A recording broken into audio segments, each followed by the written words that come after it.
You stare at the calendar and realize an entire decade has slipped through your fingers.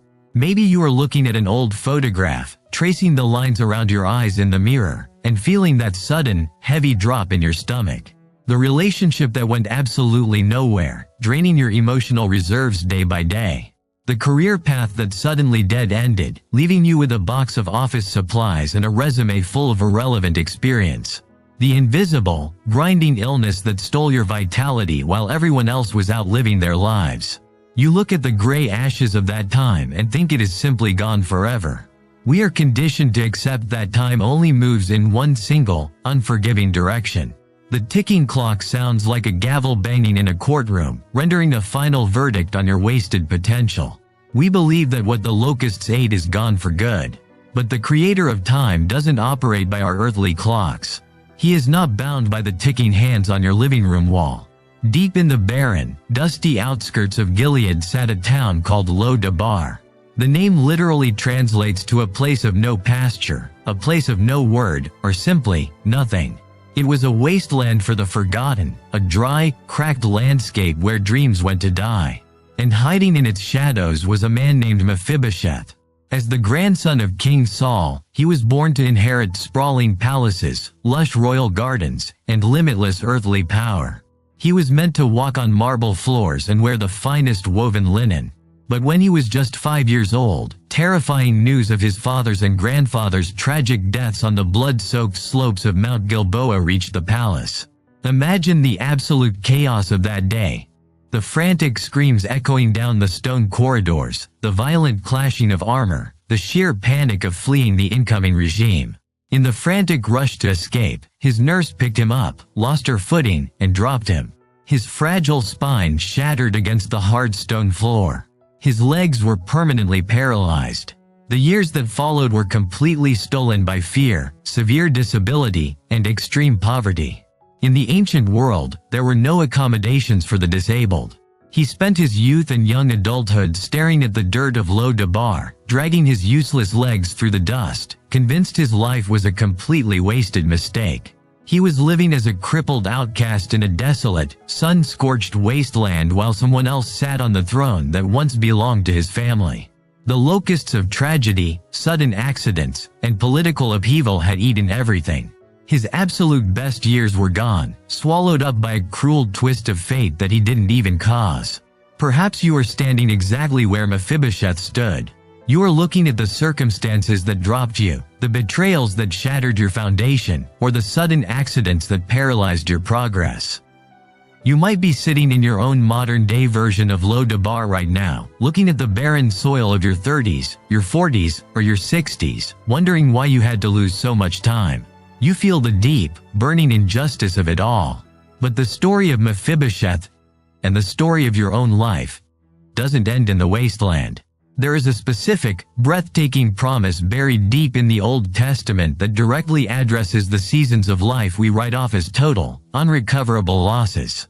In Joel chapter 2 verse 25, God speaks to a nation that had just been utterly devastated by literal swarms of insects. Picture the absolute horror of that ancient plague. The sky turning pitch black at noon as millions of locusts descended with a deafening, mechanical roar. They stripped every olive tree bare, devoured every stalk of wheat, and left behind a silent, desolate wasteland of famine and despair. To the Israelites, their livelihood, their future, and their time were entirely destroyed. But in the midst of that total devastation, God says, "I will restore to you the years that the swarming locust has eaten, the hopper, the destroyer, and the cutter, my great army, which I sent among you." Read that carefully. He doesn't just say he will restore the ruined crops. He doesn't just promise new seeds. He specifically says he will restore the asterisk years. Think about the profound, staggering weight of that statement. You can replant a field of wheat in a few short months. But how do you replant a year? How do you replant an entire decade? When you lose precious time to a toxic relationship that slowly eroded your self-worth, to a severe, suffocating depression that kept you locked in a dark bedroom, to a terrible addiction that hijacked your mind, or to a job that drained the very life out of your bones, you can't just rewind the clock. You can't go back and unlive the trauma. The emotional locusts came. They devoured your peace, they ate up your youth, they stripped your joy bare, and they left you standing in an empty field of regret, staring at the stumps of what could have been. You feel the phantom pain of the life you were supposed to have. Yet, we see this miraculous restoration of time in the biblical narrative of Joseph. As a 17-year-old boy, he was violently stripped of his colorful coat and thrown into a dark, waterless pit by his own flesh and blood. For 13 agonizing years, he languished in the shadows. He endured the humiliation of the slave block in Egypt. He suffered the crushing injustice of being falsely accused by Potiphar's wife. He was locked away in a damp, disease-ridden royal dungeon, entirely forgotten by the cupbearer he had helped. 13 years is a massive portion of a young man's life. The locusts of betrayal, false accusation, and imprisonment ate his late teens and his entire 20s. If you had looked at Joseph sitting in the dark at 29 years old, you would have seen a man whose prime years were permanently stolen. But God is the master of compressing time. In a single, breathtaking span of 24 hours, God pulled Joseph from the darkest dungeon and placed him on the second highest throne in the greatest empire on earth. Pharaoh placed a signet ring on his finger, dressed him in garments of fine linen, and put a gold chain around his neck.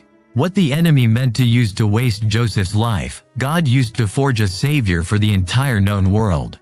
God didn't just give Joseph a decent job upon his release.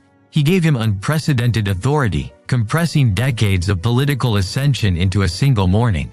God is stepping into your desolate field today with that exact same promise of supernatural compensation. He is telling you that the time you thought was permanently deleted from your life is actually being gathered up in His mighty hands. He knows exactly how to compress time, how to drastically accelerate your healing, and how to bring forth a harvest so overwhelmingly abundant that it actually makes up for every single day you spent weeping in the dark. This divine restoration isn't just about bringing you back to a baseline of mere survival. God doesn't just sweep away the locusts, hand you a broom, and leave you to figure out the rest on your own. He restores with a massive multiplier effect. We see this exact principle of divine mathematics in Isaiah chapter 61 verse 7, where the prophet boldly declares, "Instead of your shame there shall be a double portion. Instead of dishonor they shall rejoice in their lot. Therefore in their land they shall possess a double portion. They shall have everlasting joy." A double portion. That is the true economy of heaven. When King David finally found Mephibosheth hiding in that dusty wasteland, he didn't just send him a little bit of gold to make his life in exile slightly more comfortable. Imagine the moment the royal chariots rolled into the dirt streets of Lo-Debar. The deafening sound of horses' hooves outside Mephibosheth's meager dwelling. The sheer terror he must have felt, assuming the new king had come to execute the final remaining heir of Saul. But instead of a sword, David extended pure, unmerited grace. David commanded that all the sprawling land, the orchards, and the wealth belonging to Saul be entirely restored to this crippled, forgotten man. He handed him a fortune that would have taken 10 lifetimes to build. And far more than that, David pulled Mephibosheth out of the dirt and gave him a permanent, honored seat at the royal dining table. Picture the exquisite contrast. Beneath the table, Mephibosheth's legs were still crippled, a lingering mark of his past trauma. But above the table, draped in the king's finest linens, feasting on roasted meats and sweet wines, he was treated as royalty. He ate with the king as one of the king's own sons for the rest of his life. The long years of isolation, the years of feeling completely useless, abandoned, and broken, were suddenly eclipsed by the overwhelming grace of the king's table.